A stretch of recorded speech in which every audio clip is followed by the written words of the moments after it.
The Dorbar Seng Warjri Silver Jubilee celebration commenced last year with a grand assembly at Sohryngkham village. Since then, a series of events including flower show, music performances, dance showcases, artistic displays and literary programs have been taking place. The highly anticipated DL Warjri Memorial Football Tournament 2023 unfolded at Rangshken Football Ground from the 21st to the 25th of October 2023. A total of 12 teams representing various units like Upper Shillong, Walang, Manai, Pendem Umyong, Thenroj, Mauplang, Maukeneng, Siet Yong, Pomura Nongkanri, Mawlai Maudatbaki, Ur Rangshken and Mauprem participated. The ultimate clash on October 25th featured the host team Ur Rangshken facing off against Manai. It was a close battle, but ultimately the Manai team emerged victorious with a single goal. Freddie Fender Warjri from the Manai unit was honoured as the standout goalkeeper, while Balajit Warjri of Manai and Shimbor Warjri of Ur Rangshken claimed the top scorer titles with 4 goals each. Balajit Warjri also secured the prestigious Best Player award, while the promising young talent Mickey Berth Warjri earned the title of Promising Football Player. Additionally, a basketball tournament took place with both male and female categories, featuring teams from Mawlai, Lajumkra, Walang and Mauprem. In the female category, Mawlai emerged victorious against the Walang unit. Similarly, in the male category, Mawlai secured the tournament victory against Mauprem unit.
It's like a family tree, part of you and part of me.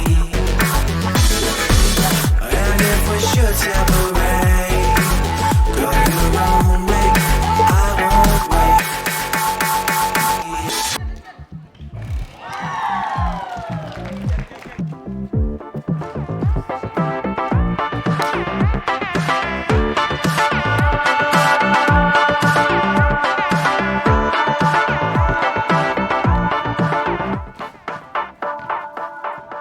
funk back.